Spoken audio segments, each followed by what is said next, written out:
So let us start with a new chapter. That is chapter 3. That is product development. अब product development के chapter में अपन क्या क्या सीखेंगे वो देख लेते हैं. चैप्टर ओवरव्यू में देख लेते हैं. तो क्या क्या है. तो पहला तो प्रोडक्ट डेवलपमेंट में क्या क्या चीज़ है. तो पहला तो है मिनिमम वायबल प्रोडक्ट. तो मिनिमम वायबल प्रोडक्ट अपन ने लास्ट लेक्चर में देखा कि मिनिमम वायबल प्रोडक्ट क्या होता है, एमवीपी क्या होता है. फिर प्रोडक्ट मार्केट फिट देखेंगे.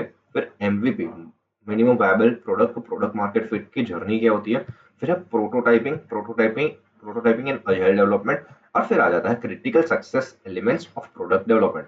अब एक एक पॉइंट के अंदर देखते हैं. मिनिमम वायबल प्रोडक्ट में क्या है, what is MVP, how to build an MVP, considerations for first time entrepreneurs, examples क्या है, प्रोडक्ट मार्केट फिट में क्या है, प्रोडक्ट मार्केट फिट में competitive advantage of product market fit, फिर finding the best product market fit, फिर है challenges in finding product market fit और उसके एग्जांपल्स, फिर एमवीपी टू पीएमएफ जर्नी क्या है, real life examples of startups दिए गए हैं और उसको पढ़ना है. फिर प्रोटोटाइपिंग एंड अजाइल डेवलपमेंट क्या है, यूज केसेस क्या है, उसके चैलेंजेस क्या है, challenges of prototyping, challenges of agile development, critical success elements of product development क्या है, प्रोडक्ट प्रोडक्ट प्रोक्योरमेंट और सप्लाई चेन, प्रोडक्ट में टेक, प्रोडक्ट में ऑफरिंग, फिर है procurement and supply chain. Now if you move ahead तो अपन summary के through ही पढ़ेंगे. सो पहला अपन आ जाता है प्रोडक्ट डेवलपमेंट इन स्टार्टअप्स. तो की कैरेक्टरिस्टिक्स क्या है प्रोडक्ट डेवलपमेंट की, की कैरेक्टरिस्टिक्स क्या है कि अजाइल होना चाहिए, अडेप्टेबल होना चाहिए कि भाई अगर सिचुएशन चेंज हो तो अपना मॉडल प्रोडक्ट अडेप्टेबल हो विद द चेंजिंग एनवायरमेंट्स. फिर कस्टमर सेंट्रिक होना चाहिए कि कस्टमर सेंट्रिक मतलब क्या कि कस्टमर को ध्यान में रखते हुए बनाया गया हो तो वो अप्रोच क्या होता है, कस्टमर सेंट्रिक अप्रोच बन जाता है. फिर उसकी प्रोसेस क्या है, turning a concept into tangible product involving market research, competitor analysis and understanding the target audience is known as product development. तो प्रोडक्ट डेवलपमेंट की प्रोसेस क्या है, तो एक कॉन्सेप्ट है कि भाई ये चीज बनानी है तो उसको एक टेंजिबल प्रोडक्ट में बनाना, टेंजिबल प्रोडक्ट में लेके आ जाना. It with involving market research के मार्केट में जाके प्रोडक्ट की रिसर्च करना कि भाई ये तुम कस्टमर यूज करोगे कि नहीं, कॉम्पिटिटर का एनालिसिस करना कि भाई बाहर के फैक्टर्स क्या है, and understanding the target audience को अंडरस्टैंड करना सबसे मेन हो जाता है during the product development stage के. जो भी आप प्रोडक्ट बनाओ वो कस्टमर को ध्यान में रखते हुए बनाओ. So customer development plays a very very important role. Now if you move to the stages, of product development क्या है, तो first is concept identification, second है product planning and design, third है MVP डेवलपमेंट एंड फोर्थ है iterative testing. तो stages क्या है, पहला तो है कॉन्सेप्ट आइडेंटिफिकेशन कि किस पे प्रोडक्ट बनाना है, किस चीज का तुम्हारा कॉन्सेप्ट क्या है, बेस क्या है, ईवी में जाना है, सोलर एनर्जी में जाना है. So what is the concept identification, that is second is product planning and design. Second है प्रोडक्ट प्लानिंग एंड डिजाइन कि कौन सा प्रोडक्ट कैसे मटेरियल से यूज करोगे, किस टाइप से बनाओगे, कितने टाइम में बनाओगे. So that is second thing, that is product planning and the design. Third आ जाता है MVP development. MVP development minimum viable product का डेवलपमेंट शुरू करो. तो मिनिमम वायबल प्रोडक्ट क्या है, एक ऐसा प्रोडक्ट के भाई एकदम फिनिश स्टेज पे भी नहीं है बट ऐसा एकदम आलतू फालतू भी नहीं है, but it is something that have a core value of the product and it can be provided to the customer for testing.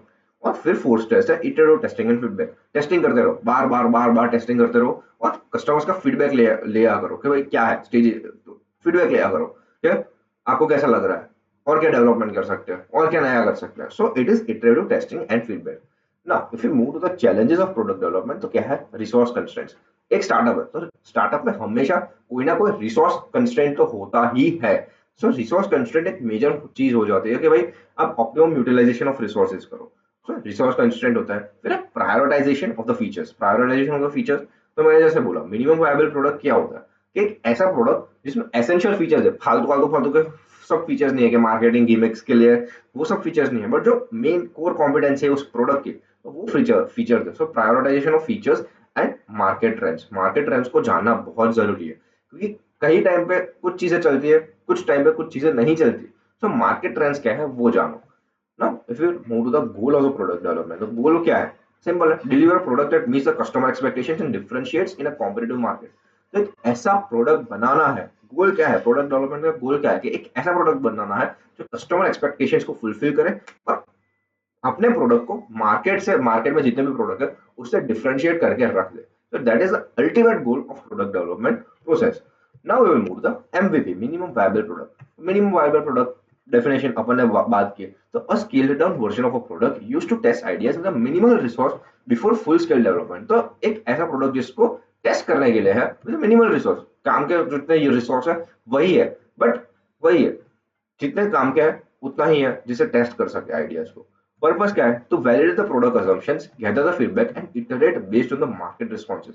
तो इसका पर्पस क्या है? एकदम सिंपल है कि भाई तुम जो प्रोडक्ट बना रहे हो वो मार्केट में चाहिए कि नहीं। So to validate the product assumptions, gather the feedback, हर एक बार फीडबैक लेना चाहिए कि हाँ भाई ये आपको प्रोडक्ट दिया, उसके बाद ये फीडबैक आया, अब नया प्रोडक्ट बना के दो, उसके बाद फिर से feedback low, and iterate based on the market responses. Core idea क्या है? MVP includes essential features to solve the target audience problems, enabling early adoption and the feedback. MVP includes essential features to solve the target audience problems, enabling the early adoption and feedback। तो वही है अपना जो बात की, वही चीज है। अब इंडस्ट्रीज कौन कौन सी है? So it is commonly used in software development and other industries for early feedback and validation. तो मोस्टली ये चीजें MVP, minimum viable product, software development के इंडस्ट्री में यूज होती है, जहां पे अर्ली फीडबैक लो, वैलिडेट करो, तो वो सब चीजें आ जाती है। अब कॉन्सेप्ट ओरिजिन, ये कॉन्सेप्ट कहाँ से ओरिजिन हुआ था?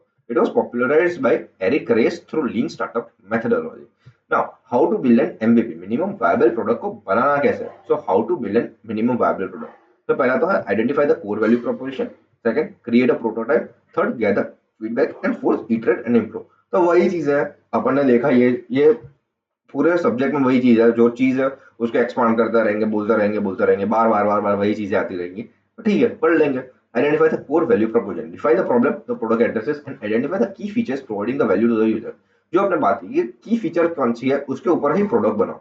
फिर create a prototype, develop a basic prototype showcasing the essential features with limited functionality. तो एक प्रोटोटाइप बना दो। फिर है गैदर फीडबैक, कि भाई कस्टमर्स को launch MVP to smaller user group, collect feedback on the usability, functionality and the satisfaction। तो फीडबैक लेते जाओ कि क्या आ रहा है, प्रोडक्ट पसंद आ रहा है कि नहीं आ रहा। Iterate and improve based on feedback, जो फीडबैक आया उसके ऊपर से इटरेट करो to enhance a product and continue the testing improvement cycle.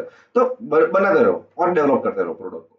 फिर आ जाता है consideration for the first time entrepreneurs developing N MVP. तो पहली बार जो एंटरप्रेन्योरशिप कर रहे हैं, पहली बार जो स्टार्टअप कर रहे हैं, उसको एमवीपी कैसे बनाना है? तो पहला था focus on the core functionality, concentrate on key features, addressing the core problem, avoid unnecessary complexities. जो बात की है वही है। फिर रैपिड इटरेशन करते रहो, फिर से continuous improve based on feedback to stay aligned with market needs. फिर है lean approach, prioritize essential elements and use resources efficiently. तो लीन अप्रोच अपने पिछले लेक्चर में पढ़ा कि लीन अप्रोच क्या होता है, कि भाई एकदम एफिशिएंटली रिसोर्सेज को यूज करके मैक्सिमम आउटपुट निकल सके। तो दैट इज लीन अप्रोच। फिर आ जाता है user centric design. So focusing on user experience, ensuring the MVP is intuitive and aligns with the user preference। फिर आ जाता है scalability, ensure that MVP can scale in the future without major overhauls. तो जो minimum viable product है वो scale कर सकते हैं, बट उसमें क्या है, मार्केटिंग गिमिक्स, सेल्स का लिए कुछ है, मार्केटिंग के लिए कुछ है, सिर्फ पैकेजिंग बदल के, बट जो मेन प्रोडक्ट है वो मिनिमम वायबल प्रोडक्ट के आसपास ही होना चाहिए। सो स्केलेबल है कि नहीं वो देख लेना। फिर आ जाता है examples of MVPs in the Indian context.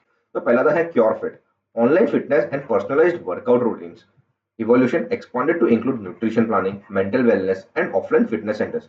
ये पहला क्या था, क्योर फिट। पहले क्या था, एक ऑनलाइन फिटनेस क्लासेस था एंड पर्सनलाइज्ड वर्कआउट रूटीन्स देता था। बट अब क्या होगा, वो एक्सपांड करके एक न्यूट्रिशन प्लानिंग चीज में भी चला गया, मेंटल वेलनेस, वो अपने में मेडिटेशन भी प्रोवाइड करता है। ऑफलाइन फिटनेस सेंटर्स, आपने देखा होगा कि क्योर फिट के अब तो ऑफलाइन फिटनेस सेंटर्स भी बन चुके हैं। So it have evolve. पहला प्रोडक्ट भी हिट ही था, but they have evolve and they have expanded theirself. फिर आ जाता है निंजा कार्ड। निंजा कार्ड क्या था, connecting farmers directly with retailers to solve the supply chain inefficiencies, added data analytics, credit facilities and expanded the product range. तो Ninjacart connecting farmers directly with retailers, तो एक मतलब क्या intermediate के जैसा वो काम कर रहा था, connecting the farmers with retailers directly, जिससे सप्लाई चेन में जो इनएफिशिएंसीज है कि भाई मिडलमैन बहुत सारा कमीशन खा जाता है, तो वो सब चीजें कम हो जाए। बट अब उसके ऊपर उन लोगों ने क्या किया, डेटा एनालिटिक्स लगा दिया, credit facilities they the and expanded the product rate. Credit data analytics का यूज कैसे करते हैं कि कब किस रिटेलर को जरूरत है किस प्रोडक्ट की, वो डायरेक्ट फार्मर के ऐप में आ जाता है। क्रेडिट फैसिलिटीज, फार्मर्स को लोन दे देना, सो वो सब चीजें निंजा कार्ट ने अपने प्रोडक्ट लाइन में ऐड कर दी। फिर है रेजर पे, simplified online payment gateway for merchants, expanded to include subscriptions, invoicing and other financial services। तो if we have use Razorpay का सबसे बढ़िया चीज है कि भाई एकदम स्मूथली हो जाता है पेमेंट जो भी होता है। बट वो तो प्रोडक्ट था ही। फिर उन लोगों ने क्या किया कि भाई बिजनेसेस को सब्सक्रिप्शन देना शुरू कर दिया, इनवॉइसिंग के उसी पे डायरेक्ट ही इनवॉइसिंग शुरू हो जाए, डायरेक्ट पेमेंट किया और उसमें ही इनवॉइस सब बन जाए। तो वो सब चीजें शुरू हो गई रेजर पे। फिर आता है Ola electric, electric scooters for sustainable urban transportation, expanded to include electric vehicles and charging infrastructure. तो ओला पहला क्या था कि भाई जो सादा स्कूटर से वो देंगे, बट अब क्या करना पड़ा कि भाई इलेक्ट्रिक व्हीकल्स डालो, चार्जिंग सेशन भी ओला के बनाने पड़ेंगे।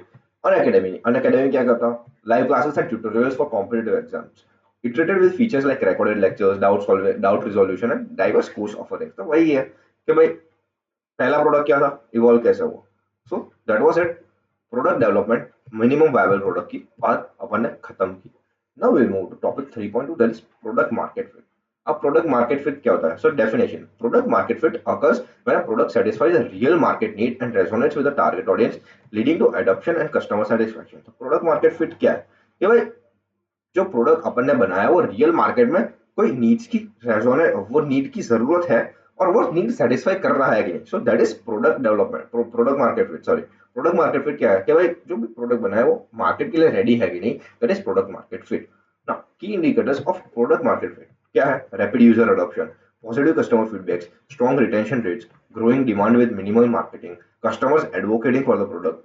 अब ये क्या है रैपिड यूजर अडॉप्शन कि भाई फटाफट लोग अडॉप्ट कर रहा है कि भाई हाँ आइए ये प्रोडक्ट आने दो, हमें दिक्कत नहीं है, हमारे रूटीन या फिर हमारे लाइफस्टाइल में कोई फर्क नहीं पड़ रहा है, ये प्रोडक्ट हमारे हैबिट्स के थ्रू अपने इनकलकेट हो जा रहा है। तो that is rapid user adoption. फिर पॉजिटिव कस्टमर फीडबैक क्या होता है कि भाई जिस जिस कस्टमर को अपन ने दिए प्रोडक्ट, वो पॉजिटिवली अपन को रिप्लाई कर रहा है कि हाँ भाई तुम्हारा प्रोडक्ट बढ़िया है, ये चीज इंप्रूव करो। सो that is positive customer feedback, strong retention rates. ये चीज पे बहुत बार शार्क्स अपन शार्क टैंक में देते हैं, तो रिटेंशन रेशियो की बहुत बात करते हैं। So what is retention ratio कि कस्टमर जो अपने एक बार अपनी कंपनी से किसी ने माल खरीद दिया, वो बार बार कितनी बार आ रहा है। सो एक रिटेंशन रेशियो कितना है, वो शिफ्ट तो नहीं रहा, वो अपने सब्सटीट्यूट की ओर तो नहीं जा रहा। सो रिटेंशन रेशियो क्या है अपनी कंपनी का? तो एक growing demand with minimal marketing, या भाई कैश बन करके मार्केटिंग करके अपना प्रोडक्ट बढ़ रहा है, वो नहीं। एक क्या क्या कहता है बैलेंस स्ट्रेटेजी, हाँ भाई मार्केटिंग करो बट एक मिनिमल वे में, बट प्रोडक्ट प्रोडक्ट ये अपने आप, क्योंकि I guess the word of mouth thing is the best. कि अगर आपका प्रोडक्ट वर्ड ऑफ माउथ पे चढ़ गया, हाँ कि भाई ये प्रोडक्ट एकदम बढ़िया है और लोग बात करने में शुरू हो गई, that is the best thing. तो वो है एक growing demand with minimal marketing, फिर customers advocating for the product. वही मैंने जो बोला कि भाई कस्टमर अगर खुद से बोले कि भाई हाँ ये प्रोडक्ट बढ़िया है, दैट्स द बेस्ट थिंग। उसके बेस्ट उससे बढ़िया कोई चीज नहीं है, क्योंकि अगर एक जन प्रोडक्ट खरीदेगा वो 25 को बताएगा कि भाई हाँ ये प्रोडक्ट बढ़िया था, मैंने लिया था। तो that is the main thing.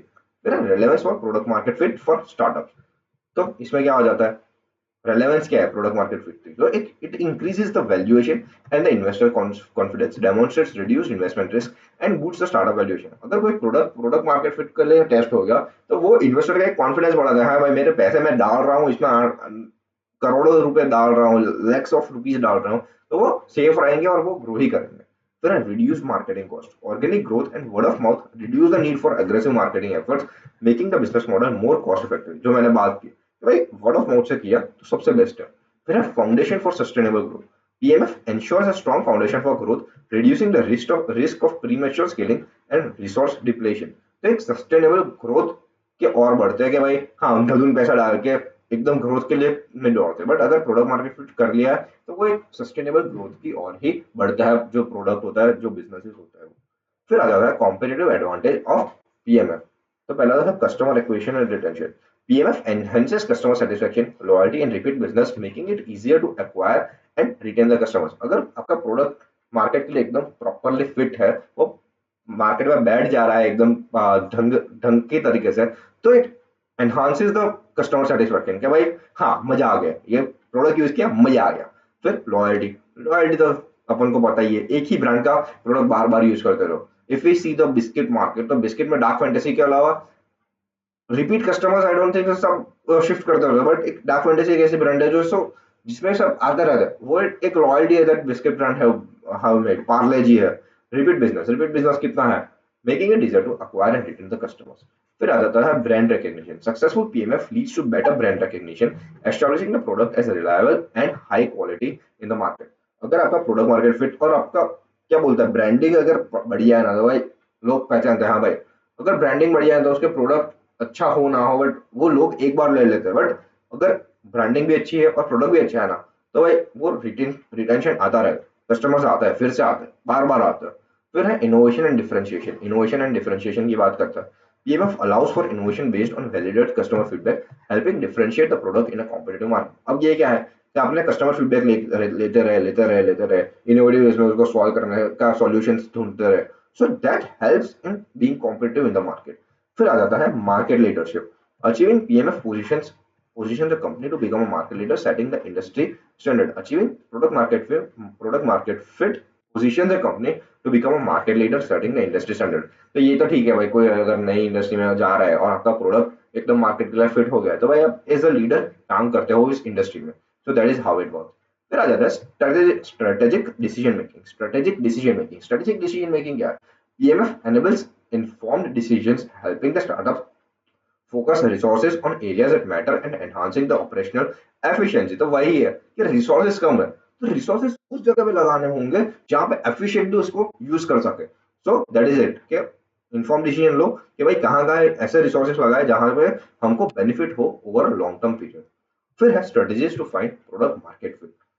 Strategies क्या है? तो पहला था deep customer understanding, conduct market research, engage in user interviews, and gather actionable feedback to understand the customer pain point, preferences, and behavior। तो वही है जो अपने ऊपर पड़ा, इसमें आप कुछ नया नहीं बोलना है। Iterative development and testing, adopt an iterative approach by launching an MVP, gathering feedback, and refining the product in response to market demands। ये भी अपन ने पढ़ लिया। फिर focus on core value proposition, clearly define the product's key features that differentiate it from competitors and address the customer needs, keeping the initial version simple। तो वही अपने ये भी बात कर ली। फिर measure and analyze the metrics, establish KPIs। तो KPIs क्या है? की performance indicators. Example user engagement क्या है, कन्वर्जन रेट क्या है, कस्टमर सेटिस्फेक्शन। तो monitor the product success and inform the ongoing development. अब ये क्या है कि की परफॉर्मेंस इंडिकेटर्स, तो एक ऐसे कुछ इंडिकेटर्स होते हैं जिससे अपने प्रोडक्ट की क्या पता रीच पता चलती है कि भाई अपना प्रोडक्ट मार्केट के लिए फिट हो रहा है कि नहीं। तो क्या है? पहला तो है यूजर एंगेजमेंट। यूजर अपने प्रोडक्ट के साथ एंगेज तो हो रहे हैं ना, कि भाई उसकी एड देखी तो उसके एड से वेबसाइट पे आ रहा है कि नहीं, तो दैट इज यूजर एंगेजमेंट। फिर है कन्वर्जन रेट।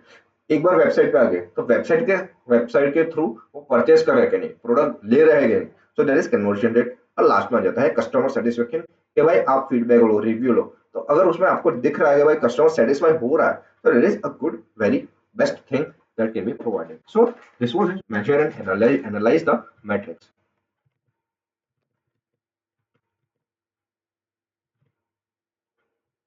फिर है challenges in finding product market fit। तो पहला तो है assumption misalignment, फिर आ जाता है premature scaling, थर्ड आ जाता है inadequate customer feedback, and fourth आ जाता है customer dynamics। तो challenges क्या है? तो पहला तो है assumption and misalignment। Entrepreneurs may misalign the assumption about market needs, requiring flexibility and a willingness to pivot based on the feedback। तो ये क्या है कि भाई एंटरप्रेन्योर्स को assumption ऐसा ही होता है कि भाई मेरा प्रोडक्ट तो बेस्ट है, मेरे प्रोडक्ट की नीड तो भाई मार्केट में है ही, मतलब लोग तो तड़प रहे थे भाई मेरा प्रोडक्ट लॉन्च हो तो मेरा प्रोडक्ट लेने को तड़प रहा है। सो असम्पशन मिसअलाइनमेंट हो सकता है कि भाई मार्केट में नीड ही कुछ अलग है, आपका असम्पशन ही कुछ अलग चल रहा है। So that is the one thing, assumption misalignment. फिर आ जाता है pre mature skilling. Expanding too quickly before achieving product market fit can lead to financial strain due to increased costs without proportional revenue growth। So expanding too quickly, कि भाई आपका product तो ठीक है नहीं बट आप एक्सपांड करते जा रहे हो, प्रोडक्ट में कुछ लेना देना है नहीं बट आप एक्सपांड क्या भाई मार्केटिंग करेंगे, ये करेंगे वो करेंगे, इन्फ्लुएंसर्स को लेके आएंगे और अपना प्रोडक्ट बेचते रहेंगे, but that's not a sustainable growth. Pre mature scaling है भाई, पहला प्रोडक्ट अच्छा बनाओ, प्रोडक्ट अच्छा होगा ना तो वो बिकेगा बिकेगा और बिकेगा। सो that is the main thing. फिर आ जाता है इनएडिक्वेट customer feedback. Insufficient feedback can hinder product refinement and market traction, leading to the poor PMF, product market fit। So inadequate customer feedback, लोगों को है ना फीडबैक लेना पसंद नहीं है, ज्ञान ज्ञान देना पसंद है बट ज्ञान जब मिलता है ना तो वो लेना नहीं है। सो कस्टमर फीडबैक जब मिलता है ना तो वो लेना लेते नहीं है, हाँ भाई मेरा प्रोडक्ट तो बेस्ट है, मैंने जो बनाया वो वही बेस्ट है। बट पूछो ना कस्टमर को, जो यूज कर रहा है उसको पूछो ना कि भाई कहाँ दिक्कत आ रही है, क्या है। So you can elevate yourself, तो वो चीज आ जाती है। Insufficient feedback can hinder the product refinement and market traction, leading to poor PMF। फिर आ जाता है कॉम्पिटिटिव डायनेमिक्स। ये क्या है? न्यू मार्केट एंट्रेंस और shifts in the competitive landscape may challenge the pursue of the product market fit. Competitive new market entrants और shifts in the competitive landscape. तो ये क्या बात कर रहा है कि भाई आपने जो इंडस्ट्री में एंटर किया है वहां पे एंट्री बैरियर क्या है, वहां पे कॉम्पिटिटर्स कैसे जल्दी फास्ट एंड फास्ट आ सकते हैं कि नहीं, तो वो चीज एनालाइज करो। और आपका इंडस्ट्री का कॉम्पिटिटिव लैंडस्केप कितने जल्दी चेंज होता है, कितने जल्दी नए नए लोग उस प्रोडक्ट को बना सकते हैं, सो वो अपन को टेस्ट करना होता है। फिर आ जाता है examples of the field product market fit. तो पहला तो है Snapdeal's unfocused expansion. Rapid unfocused expansion led to the lack of clarity in value proposition, leading resulting in diminished product market fit। तो अगर आप स्नैपडील का लोगो देखोगे या फिर उसकी ऐप देखोगे ना, वो इतनी यूजर फ्रेंडली नहीं है। मैंने मैंने यूज की थी, अगर आपने भी यूज किया हो तो आपको भी अगर रियलाइज हो, तो उसकी ऐप है ना, ऐसा ही लगता था ये भाई चालू ऐप है या फिर मजा नहीं आ रहा, ये इस पे ट्रस्ट करे कि नहीं करे। सो उन लोगों ने प्रोडक्ट तो नहीं बनाया अच्छा जो ऐसा यूजर एंगेजिंग हो, बट वो एक्सपांड करते रहे कि भाई हाँ हम ये मार्केटिंग करेंगे, वो मार्केटिंग करेंगे, टीवी पे एडवर्टाइजमेंट करेंगे, बट पहले प्रोडक्ट तो अच्छा बनाओ जो यूजर के लिए अच्छा हो। So they didn't focus on the product market fit, और वो फेल हो गया। फिर strategic miss and closure। Challenges struggle with product market fit by pivoting from hotels to homestays, but failed to secure a sustainable market with। तो स्टेजिला एक ऐसी company है जिसको ऐसा था कि भाई हम वो होमस्टेज के सेक्टर में बढ़िया ही कर गई थी, बट उनको था भाई हम होमस्टेज में तो बढ़िया है, हम होटल्स में भी फोड़ ही देंगे। But they didn't do the proper product market fit के वो चीज की जरूरत तब थी कि नहीं। आज के दिन पे वही होटल्स की जरूरत है, बट उस टाइम पे वो स्टेजिला की प्रोडक्ट मार्केट फिट थी कि नहीं, और उन लोगों ने कैसे ऐप इंटरफेसेस बनाए थे।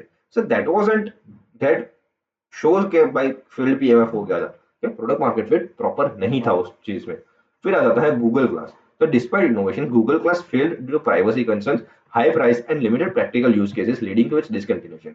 ये गूगल ग्लास क्या था कि भाई यहाँ पे एक अपने चश्मे की जगह पे वो पहनेंगे जिससे वीडियो रिकॉर्ड हो सकता है, कान में सुनाई देगा, बट उनका प्रोडक्ट ही एकदम बेकार था। उसकी प्राइस एकदम हाई बट प्रोडक्ट एकदम बेकार, उसका कोई यूज केस ही नहीं था, मतलब प्रैक्टिकल यूज केस अगर देखो तो it was there is nothing. और प्राइवेसी कंसर्न आ रहा था, कोई भी भाई ये वीडियो रिकॉर्ड करना शुरू कर दे यहाँ से, तो कोई मतलब का नहीं है भाई, वो प्राइवेसी एक चीज होती है किसी की भी इंसान की, कोई ऐसे ही रिकॉर्ड थोड़ी कर सकता है।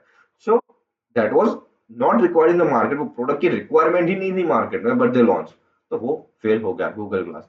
फिर है Mu Sigma's diversification challenges. Diversifying beyond its core analytics, offering diluted Mu Sigma's focus and weaken its PMF. तो ये 2 मिनट। So इसमें क्या होगा, diversing beyond its core analytics, offering diluted Mu Sigma's focus and weakened its product market. तो ये है ना, उतना कुछ एग्जांपल रेलेवेंट भी नहीं है, बट ठीक है दिया है तो पढ़ लेते हैं कि उन लोगों ने क्या किया भाई, उसकी कोर एनालिटिक्स नहीं थी और उसके उस सेगमेंट में भी जाके रिसर्च करना शुरू कर दिया। ये मैंने गूगल किया बट उतना कुछ रेलेवेंट चीज नहीं मिली। सो ठीक है, वो 3 एग्जांपल बराबर ही है, स्नैपडील का, गूगल क्लास का, क्या भाई फेल्ड पीएमएफ क्या था।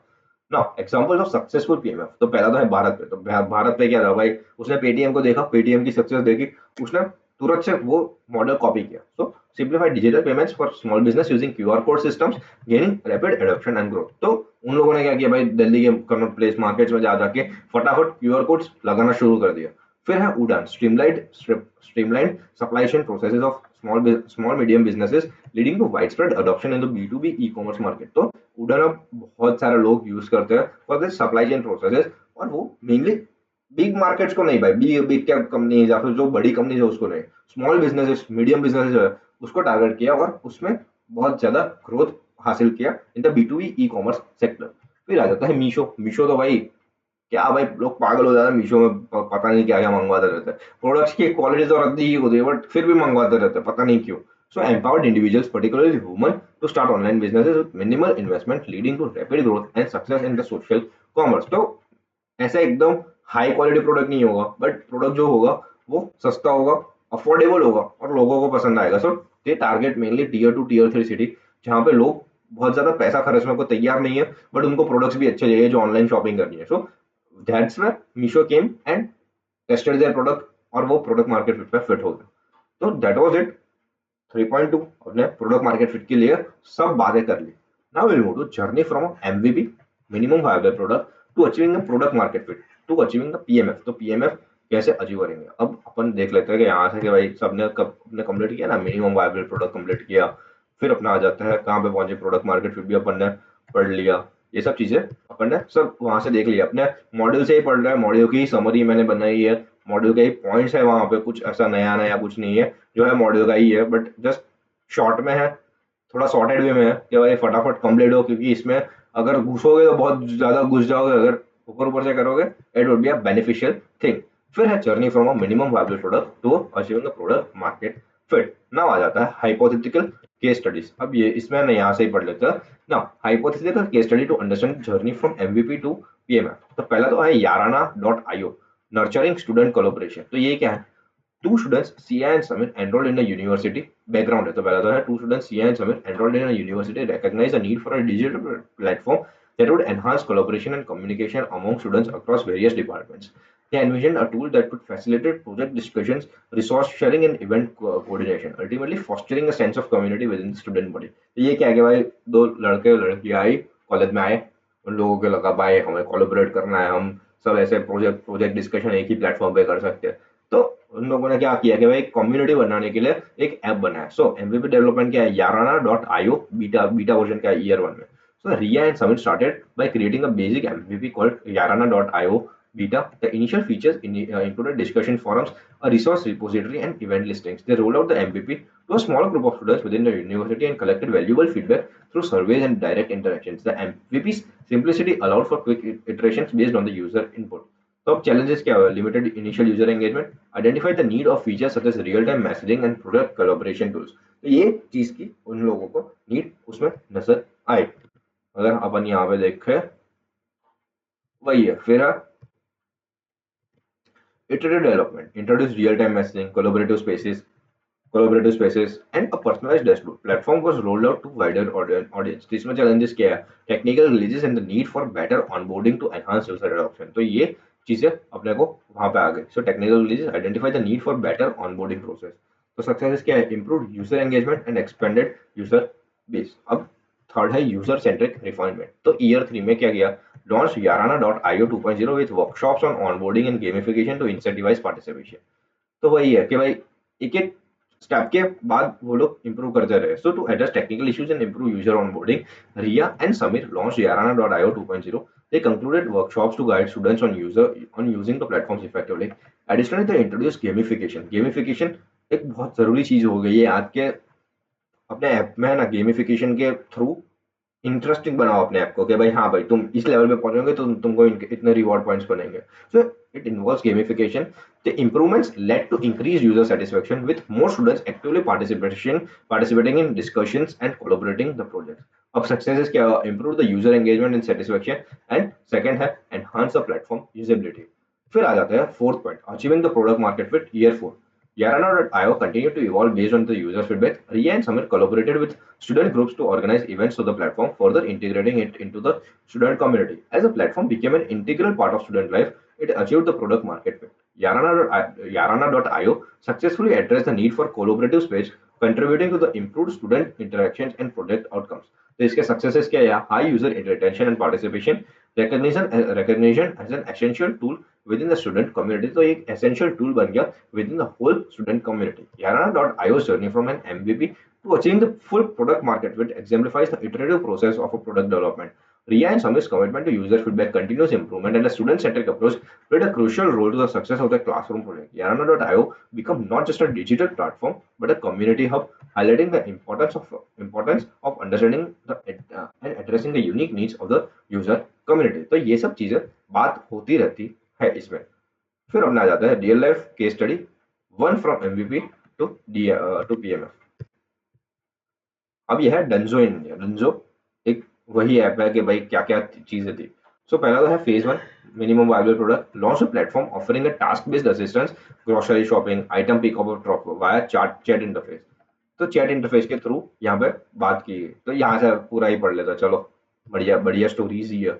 सो क्या है? पहला तो in the bustling city of Bengaluru, India, a startup named Denso embarked on a transformative journey from building a minimum viable product to achieving a product market fit. ऐसे एकदम खतरनाक ऐसे फिल्म की तरह अपने पढ़ेंगे। फाउंडेड इन 2015, 2015 में फाउंड किसने किया था? भाई Kabir Biswas, Ankur Agarwal, Dalvir Suri and Mukund Jha. Denso set out to address the challenges of urban living by offering a hyper local delivery service. तो जो Denso पता है अपन को, भाई अब ब्लिंकिट जो है ना वही है। तब बहुत अंदर उसका प्रोडक्ट क्या था वो सब अपन नहीं करेंगे, फटाफट पढ़ते जाते हैं। फेज 1, डंजो का एमवीपी क्या था? डंजो का मिनिमम वायबल प्रोडक्ट क्या था? सो डंजो's initial concept was simple yet innovative, to create a platform that allowed users to outsource their daily tasks to a personal assistant. The MVP launched in 2015 started by offering task-based assistance such as grocery shopping, picking up and dropping off items, and other errands. The app enable users to delegate task through chat interface के through ये सब चीजें हो रही थी। And Dunzo's delivery person known as Dunzo partners would fulfil this task. तो chat में लिख लो कि भाई आपको ये सब चीजें चाहिए, और डेंजो पार्टनर आके वो सब चीजें फुलफिल कर देता था। अब चैलेंजेस क्या है? Limited user adoption due to novelty of the service. कि भाई ऐसा कुछ आया नहीं था कि भाई चैट दो और वो सर्विसेज देने आ जाए। सो एक नोवेल्टी प्रोडक्ट था, और वो लिमिटेड यूजर एडॉप्शन, यूजर ने फटाफट एडॉप्ट नहीं किया वो चीज को। सेकंड है operational challenges in optimising the task execution. कि डिलीवरी पार्टनर्स लाना, सप्लाई चेन को मैनेज करना, प्रोडक्ट्स लाना। So it was operational challenge. के ऑपरेशनल चैलेंज प्रॉपर नहीं है कि भाई इस टास्क को प्रॉपर्ली एग्जीक्यूट कैसे करें। सेकंड आ जाता है iterative development and expansion. Second है recognizing the need for refinement. Denso underwent an iterative development to enhance its service based on user feedback. The team expanded its service offerings to include food delivery, pharmacy pickups, and more. Food delivery आने लगा, फिर pharmacy का भी pickup आ गया। By focusing on improving operational efficiency and leveraging data-driven insights, Denso aimed to make its platform more user-friendly and responsive. अब app पे work करना शुरू कर दिया। तो इसमें चैलेंजेस क्या थे? Intense competition in the on demand delivery space, balancing expansion with maintaining service quality. तो एक्सपांड तो करो बट सर्विस क्वालिटी भी अपनी मेंटेन होती रहनी चाहिए। फिर अपना जाता है फेज थ्री। फेज थ्री क्या है? User centric approach and product enhancement. अब इसमें क्या हुआ? So Denjo's pivotal moment came when the team embraced a user-centric approach. The company prioritized understanding the specific needs and pain points of the users, tailoring the platform accordingly. तो customer को क्या चाहिए वही चीज आ गई। They introduce features like real time tracking. तो भाई अपने स्विगी में देखते हैं भाई रियल टाइम ट्रैकिंग। अब ये सब चीजें ना आज के लिए, आज के टाइम पे ऐसा है कि भाई ये फालतू की चीज है कि भाई ये सब चीजें, बट उस टाइम पे बड़ी चीज हुआ करती थी। रियल टाइम ट्रैकिंग नहीं होता था एप्स में। सो वो चीज है कि real time tracking, instant order confirmations, and expanded their partner merchant network. Denso also focused on enhancing the reliability and speed of its deliveries. तो इस पे सक्सेसेस क्या मिले? Significant increase in user engagement and retention, positive word of mouth marketing has satisfied users, as user shared their experiences. फिर आ जाता है phase four. Phase four क्या है? Achieving the product market fit. Achieving the product market fit आ जाता है। अब इसमें क्या किया? Achieving the product market fit. अब इसमें क्या किया? As Denso continued to refine its platform based on the user insights, it reached a critical tipping point where the platform achieved product market fit. तो अब उसका प्रोडक्ट इतने 4 साल की मेहनत के बाद भाई एक प्रोडक्ट मार्केट फिट पे पहुंच गया कि हाँ भाई अब एकदम बढ़िया वाला प्रोडक्ट बन गया। The convenience, reliability, and versatility of Denso's service resonated strongly with users in bustling urban areas. Denso became a go-to platform for a wide array of on-demand services, from grocery shopping to the medicine delivery. Success, high user retention and frequency of use, expansion to multiple cities across India. Denso's journey from MB to PMF exemplifies the iterative and adaptive nature of startup. तो एक startup जब 2015 में शुरू हुआ, उसका product market फिर 2019 में जाके कंप्लीट हुआ। तो वो कितनी इटरेटिव प्रोसेस है भाई। हर बार फीडबैक लो, हर बार नया इनोवेशन करते रहो और उसको और ज्यादा इंप्रूव करते रहो। सो that is the point of Denso's journey. By persistently refining its services, understanding user needs, and strategically expanding its offerings, Denso successfully established itself as a prominent player in the hyperlocal delivery space in India.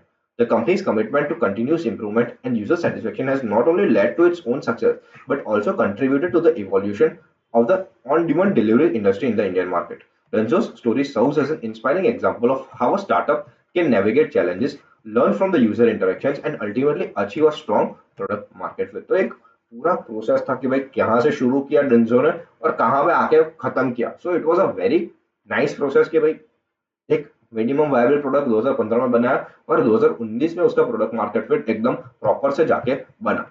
अब देखो, अब है ना फटाफट अपन जाते हैं, क्योंकि यही चीजें बार बार रिपीट होगी कि भाई कैसे जाना है, क्या करी थी।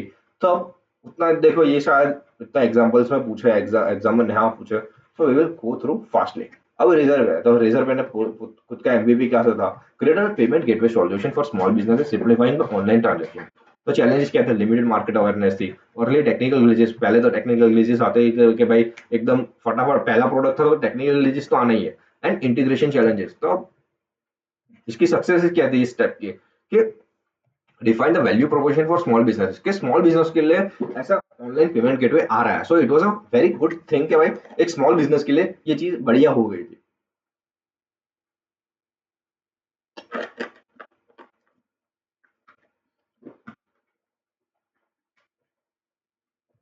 फिर सेकंड स्टेज क्या था? Iterative development. Introduce features like payment links, subscription billing, and developer-friendly APIs collaborated with business first for increased adoption. Intense competition and building trust in online transaction यहाँ पे बड़ा चैलेंज आ गया तो क्योंकि उसी टाइम पे बहुत ज्यादा फिनटेक की कंपनीज आना शुरू हो गई थी.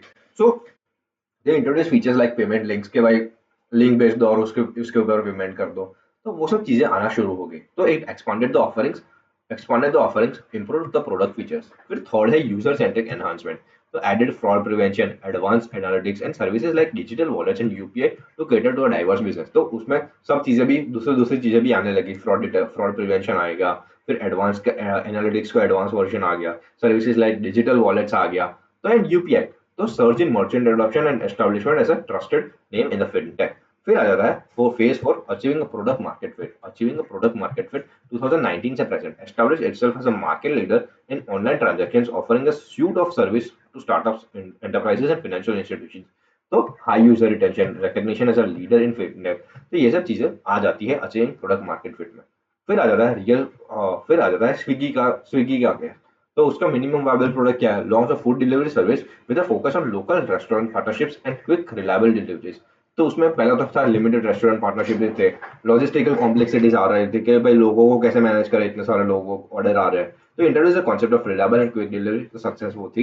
फिर है iterative development, expanded restaurant network, introduce real time order tracking and improve the logistics. तो वही चीज जो अपने जो में जो पड़ा वही स्विगी ने भी रिपीट किया कि भाई रेस्टोरेंट नेटवर्क बढ़ाया, फिर रियल टाइम ऑर्डर ट्रैकिंग आ गया और इंप्रूव लॉजिस्टिक्स भी इंप्रूव कर दिए. फिर आ गया increased competition and balance. Challenge क्या था? Increase competition and balancing the rapid growth with the quality.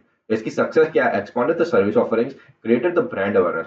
इस टाइम के बाद है ना ब्रांड अवेयरनेस शुरू हो गई थी कि हाँ भाई स्विगी कर रही हो तो अच्छा बढ़िया वाला है. तो वो सब चीजें यहाँ पे आ गई थी. फिर है user centric approach, focus on user preferences, launching features like Swiggy pop and Swiggy super, collaborated with local eateries for exclusive deals. तो स्विगी सुपर ऐसा गोल्ड सब्सक्रिप्शन जैसा हो गया कि भाई आप अगर इस सब्सक्रिप्शन लोगे तो आपको डिस्काउंट मिलेगा फ्यूचर में. So it increase the user retention and it increase the brand recognition. फिर है achieving the product market fit. तो expanded into hyper local services such as Swiggy Genie and adopted to pandemic driven changes in demand. तो अब Swiggy जीनी क्या था कि एक point के दूसरे पॉइंट से शहर में जो पॉटरिंग सर्विसेज थी वो शुरू कर दी स्विगी जीनी के थ्रू. तो वो सब चीजें आ गई. So dominance in food delivery, expansion into other services यहाँ पे शुरू कर दी थी उन लोगों ने ना. Understanding the prototypes. तो ये अपन ने 3 एग्जांपल खत्म कर दिए यहाँ पे इस चैप्टर के. हम्म.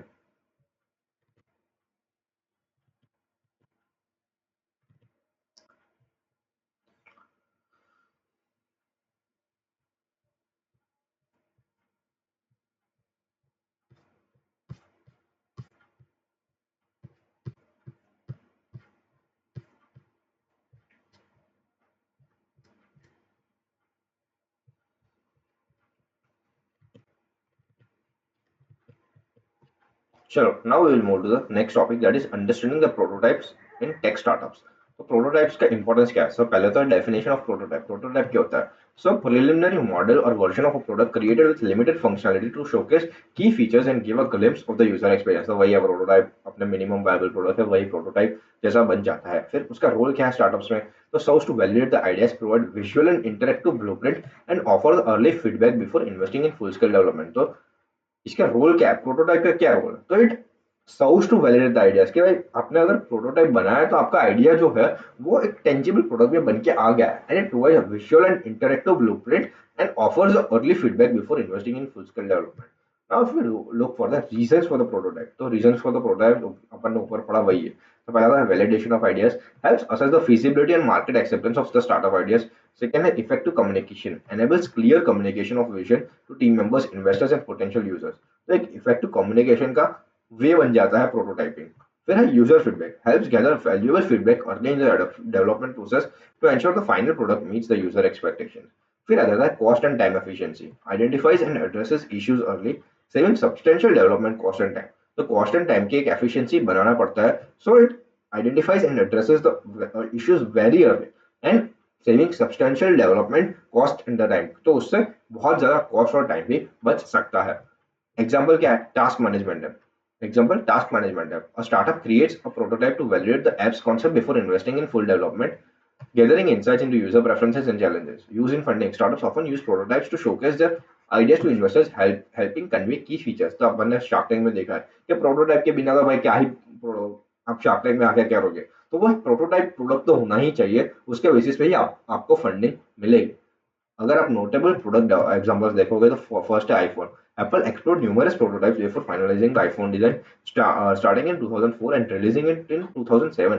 तो उन लोगों ने प्रोडक्ट डेवलपमेंट 2004 में शुरू किया था और प्रॉपर जो प्रोटोटाइप है वो उन लोगों ने 2007 में जो अपना था वो लॉन्च किया। फिर है Twitter, initially developed as TWTTR during a brainstorming session at Odeo, evolving into a social networking platform, Twitter. फिर है डायसन वैक्यूम क्लीनर। तो sir James Dyson created 5127 prototypes over 5 years to develop the bagless vacuum cleaner. तो कितने सारे products 5127 prototypes बनाए उन्होंने, जिसके बाद उन्होंने फाइनल प्रोडक्ट को अपना फाइनलाइज किया कि हाँ भाई ये प्रोडक्ट अपना सबसे बढ़िया है। So it is a Dyson vacuum cleaner. फिर आ जाता है बेनिफिट्स ऑफ प्रोटोटाइपिंग। तो बेनिफिट्स क्या है, तो पहला तो है exploration of ideas, enables the exploration of diverse ideas and allows businesses to iterate and improve decisions। तो भाई डाइवर्सिफाइड तरीके से भाई सोचो कि भाई क्या हो सकता है अपने प्रोडक्ट को कैसे नया नया नया नया नया कुछ बना सकते हो, तो उसके नए नए प्रोटोटाइप्स बनाओ और फिर लास्ट में जाके एक जो एकदम बढ़िया वाला होता है कि हाँ भाई ये प्रोडक्ट अपना सबसे बढ़िया है, तो उसको अपने मार्केट करें और उसके बेसिस पे अपन मार्केटिंग शुरू करें। फिर आ जाता है learning and improvement, helps businesses gather insights, iterate design and ensure the final product aligns closely with the user needs and the expectations। तो लर्निंग एंड इम्प्रूवमेंट तो होता ही रहता है कि भाई हाँ एक बार प्रोडक्ट बना है अब उसके बाद दूसरा दूसरा तीसरा दूसरा चौथा, तो वो एक इटरेटिव प्रोसेस है कि भाई तुम बनाते रहो तुम बनाते रहो तुम बनाते रहो और नया नया जो एकदम बेस्ट वाला प्रोटोटाइप होगा वो अपने आप ही बन जाएगा through this iterative process of developing and learning from the feedbacks. फिर आ जाता है understanding the agile development methodology in tech startups. तो अब यहाँ से ना थोड़ा टेक्निकल चीजें शुरू होती है। अब डेफिनेशन ऑफ मतलब टेक्निकल तो नहीं है बट ठीक है ये थोड़ा अजाइल वाला थोड़ा बोलता है ना थोड़ा है।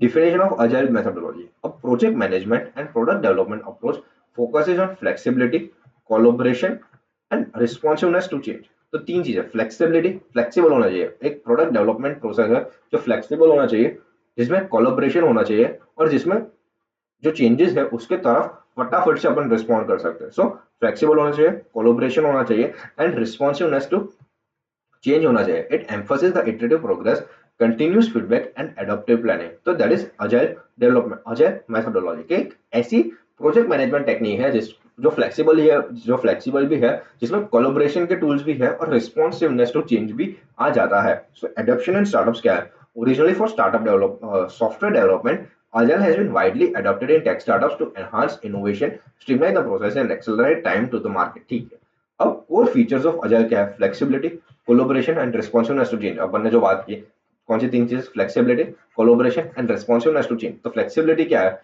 Agile allows startups to adapt to changing requirements and market conditions, emphasizes teamwork and communicating among all the stakeholders, and responsiveness to change क्या है, encourages rapid adjustments to the product based on the feedback and the evolving needs। तो that is the core features। तीन features कौन कौन से है, पहला तो है flexibility, second है collaboration and third है responsiveness to change। Now implementation in startups। तो implementation in startups क्या है, पहला तो है agile mindset लाओ कि भाई mindset होगा तो ही आप चेंज कर पाओगे। So agile is not just a methodology but a mindset that permeates the entire organization। कि वो एक ऐसा कुछ नहीं है कि भाई methodology नहीं कि भाई ये स्टेप के बाद ये step, it is a mindset कि भाई तुम फ्लेक्सिबल हो, रिस्पॉन्सिवनेस टू चेंज हो और कोलैबोरेट कर रहे हो सब चीजों के लिए। सो it is agile mindset develop करना पड़ेगा। फिर आ जाता है फ्रेमवर्क्स यूज।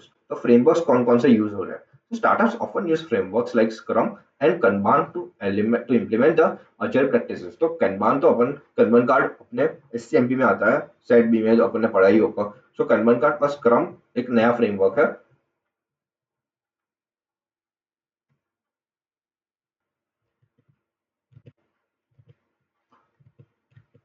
तो आप पूछोगे ये स्क्रम क्या है, तो स्क्रम है क्या ना, रग्बी रग्बी की एक टर्म है जिसमें क्या है कि भाई पूरी टीम, रग्बी में क्या होता है कि भाई बॉल पास कर करके आगे बढ़ाना है और वहां पे जाके अपने गोल के वहां पे रख देना, तो पूरी एक टीम कोलोबरेट होती है। सो दैट इज स्क्रम, वो एक रग्बी का वर्ड है वहां से लिया गया है। So that is how it the scrum word have been. सो startup often use frameworks like scrum, क्या भाई पूरी टीम ज्यादा एक साथ आ जाती है और काम करने लगती है। So that is scrum, scrum framework.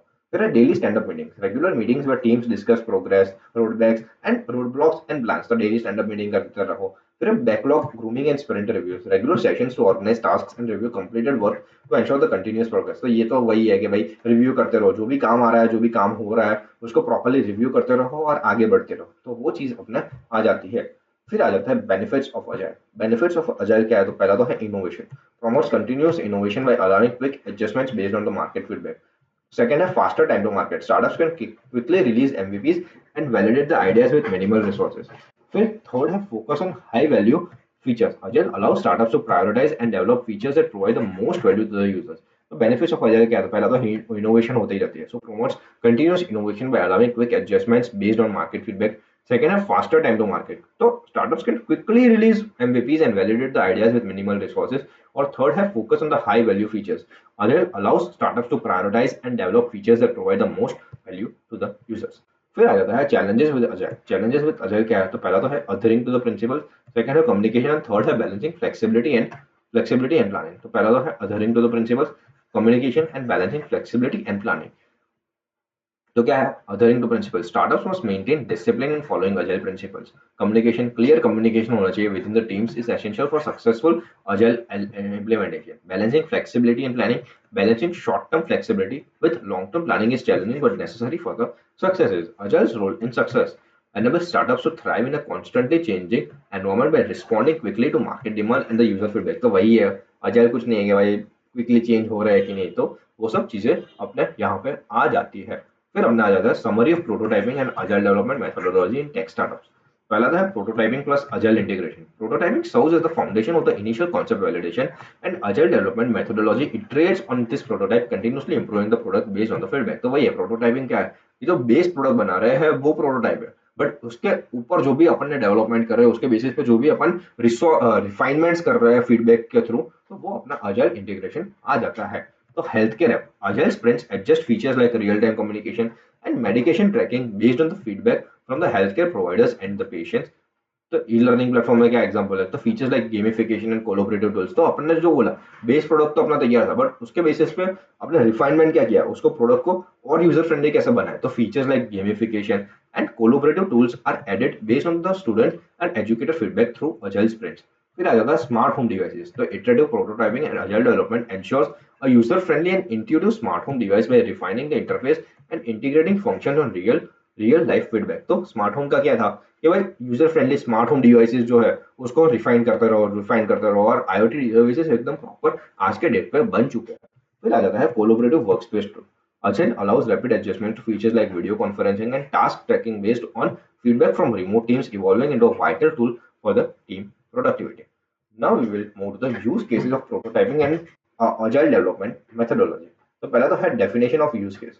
A scenario that outlines the interaction between users and systems, helping define the roadmap of a product development. It helps capture user interactions, defining steps, inputs, and expected outcomes. That is known as use case. Use case क्या होता है कि भाई अपना product properly use हो रहा है कि नहीं. Importance of use case helps define and design software और product features, aligning developers and stakeholders with the user requirements. कि भाई वो यूजर के लिए हेल्पफुल है कि नहीं, वो चीज आ जाती है. Now use case 1, making a health care app. तो अपना agile development health care app में कैसे काम आएगा. तो पहला तो है scenario. An entrepreneur creates a mobile app for remote patient monitoring, starting with a basic prototype focusing on data input and alerts. तो वो एक डेटा इनपुट और अलर्ट्स अलर्ट्स अलर्ट्स भेजता रहता है कि भाई इस टाइम पे मेडिसिन लेना है, इस टाइम पे चेकअप करवाने आ गया. अब real life scenario. A rural nurse inputs patient vitals and an urban doctor receives the alerts. The app needs real-time communication and medication tracking. तो प्रोटोटाइपिंग का इम्पैक्ट क्या था? Iterative prototyping allows integration of new features like real time consultations and medication tracking, transforming the app into a comprehensive health care tool. तो ये क्या था कि rural area में जो नर्स है वो डेटा इनपुट करती है, भाई ये रिपोर्ट्स में ये चीजें आई है, तो उसको देख के अर्बन अर्बन सिटीज में जो डॉक्टर्स बैठे हैं वो चेक कर लेते हैं कि भाई हाँ इसमें ये प्रॉब्लम हो सकती है, वो अपना डायग्नोसिस कर लेते हैं. सो वहां पे एक सॉल्यूशन आ गया कि भाई हाँ इस चीज से एक हेल्थ केयर पूरा कॉम्प्रिहेंसिव हेल्थ केयर टूल ही बन गया अपना मोबाइल के थ्रू ही, उस ऐप के थ्रू ही. तो फाइनल प्रोडक्ट का आउटकम क्या हुआ? The app enables real-time communication between healthcare providers and the patients, enhancing the accessibility and care beyond the traditional settings. तो वो चीज अपनी आ गई making a health care. Second है using making an e platform platform e learning platform sorry e learning platform. तो पहला था scenario an entrepreneur creates e learning platform initially focusing on basic course navigation. तो अपने course का क्या क्या parts है, क्या कितने, मतलब वो एकदम सिस्टमेटिक वे में करो, तो वो एक प्रोटोटाइप था। फिर real life scenario, students and educators demand interactive elements and collaborative features, gamification, discussion forums and live sessions becomes essential. तो गेमिफिकेशन करो कि भाई हाँ भाई तुम इतने लेक्चर्स कंप्लीट करोगे तो उसके बाद तुम्हें इतने पॉइंट्स मिलेंगे, रिवॉर्ड मिलेंगे। तो it is a real life scenario. फिर है प्रोटोटाइपिंग का इम्पैक्ट क्या हुआ? Through iterative prototyping, the platform evolves to incorporate features like gamification and real-time collaboration, engaging diverse learning styles. तो वही है कि भाई डाइवर्स लर्निंग स्टाइल, किसी को ऑफलाइन पसंद है, किसी को ऑनलाइन पसंद है, किसी को लाइव पसंद है, किसी को रिकॉर्डेड पसंद है, तो वो एक प्रोटोटाइपिंग का इम्पैक्ट अपने प्रोडक्ट पे बन जाता है। फिर आता है final product outcome. The platform adopts to various educational needs, transforming how students learn globally and catering to the different learning preferences. तो वो एक ग्लोबल स्टैंडर्ड को बना के प्रोडक्ट को एक ग्लोबल स्टैंडर्ड पे लेके जा रहे थे। अन अकेडमी अपन सोचे तो e learning platform Unacademy is the best, कि वो एक ग्लोबल स्टैंडर्ड का प्रोडक्ट बन गया था कि भाई उसमें लेक्चर भी प्रॉपरली ले रहे थे, उसमें सब कोलैबोरेटिव प्रोसेस भी एकदम बढ़िया थी। So it reach to a level that was very best. फिर आ जाता है use case 3, that is developing a smart home device. Developing a smart home device, तो इसमें सिनेरियो का है an entrepreneur creates smart home devices focus on climate control, security and entertainment integration. अब इसमें रियल लाइफ सिनेरियो क्या है? Families struggle with complex interfaces and device synchronization. Prototyping का impact क्या हुआ? Iterative prototyping refines the interface to be more intuitive and ensures seamless integration among different functions। तो भाई CCTV camera का कुछ function अलग होगा, एलेक्सा का फंक्शन अलग होगा, सो वो एक सब चीजों को प्रॉपरली लाके रखना एक बहुत बड़ा चैलेंज हो गया था। तो फाइनल प्रोडक्ट का आउटकम क्या हुआ? The device adopts the real-life needs of users, becoming a user-friendly home management tool that integrates seamlessly into the daily routine. फिर आ जाता है use case 4, that is creating a collaborative workspace tool scenario. An entrepreneur creates a collaborative workspace tool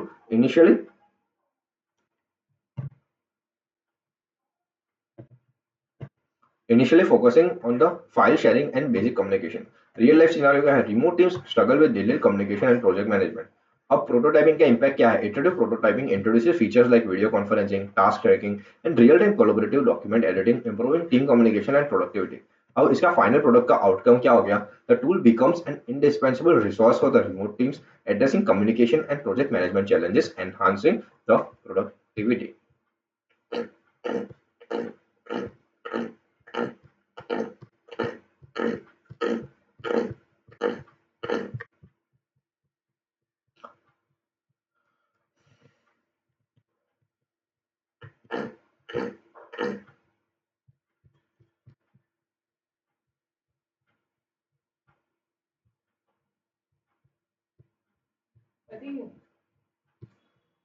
चलो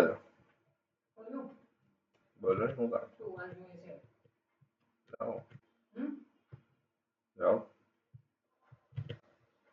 चलो, integration of agile development and agile development methodology and prototyping. तो इसको integration कैसे करना है? तो वो अपने जो ऊपर के एग्जांपल्स पढ़े ना वही सब है यहाँ पे। So healthcare and agile in action. In an agile sprint, the team collaborates with the healthcare professionals and patients, gathering feedback to incorporate real-time communication and medication tracking into that. फिर है e-learning platform agility in education. Agile sprints rapidly refine the platform, adding features like gamification, discussion forums, and live sessions to enhance the learning engagement. फिर है smart home device agile adoption. Agile development allows swift adjustment to the interface and integration, ensuring smart home devices फिर collaborative वाला है चीज आ जाता है। फिर है समरी ऑफ यूज केसेस, वही है जो अपन ने ऊपर पढ़ा। फिर है challenges in prototyping and agile development.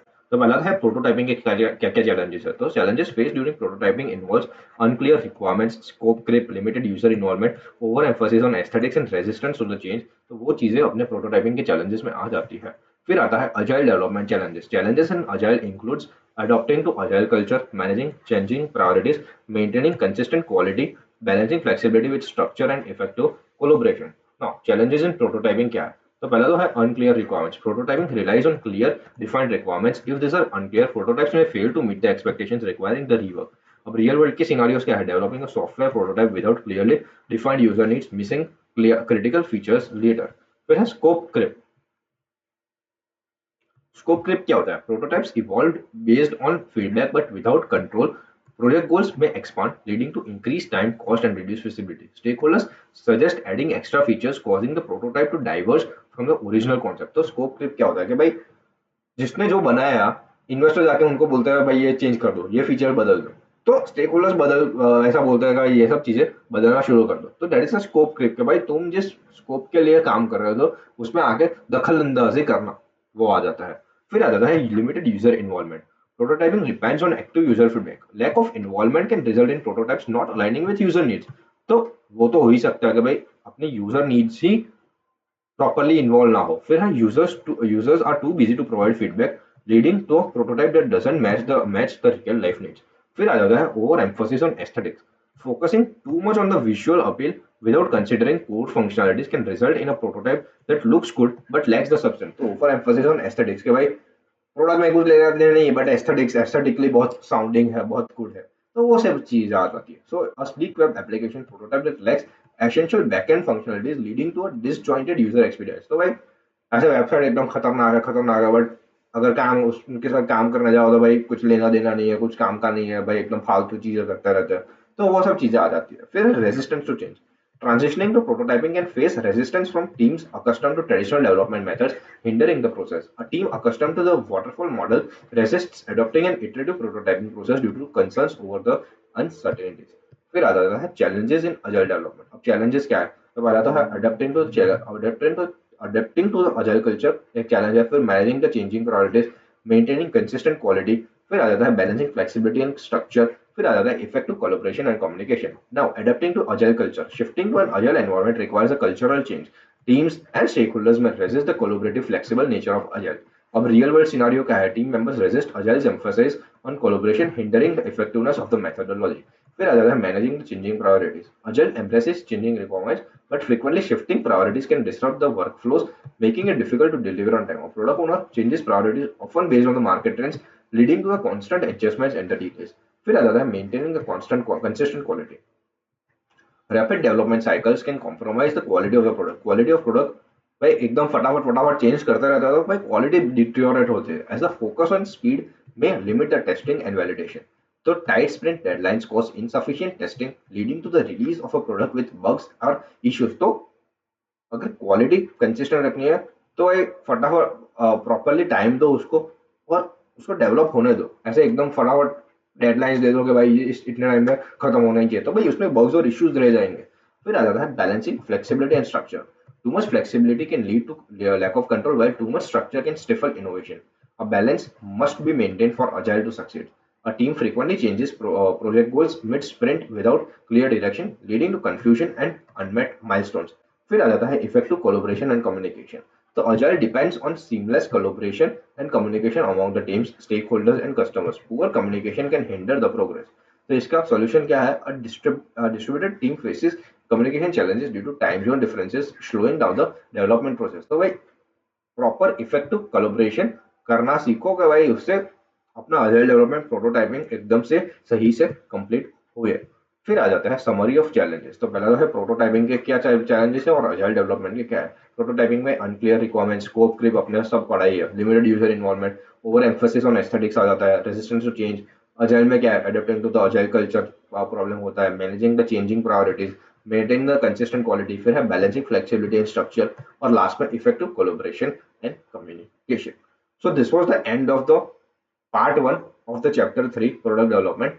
ये चैप्टर थोड़ा बड़ा है सो I have to distribute into two parts.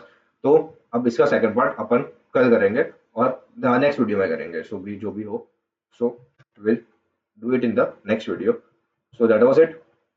That's me प्रथम अग्रवाल signing off।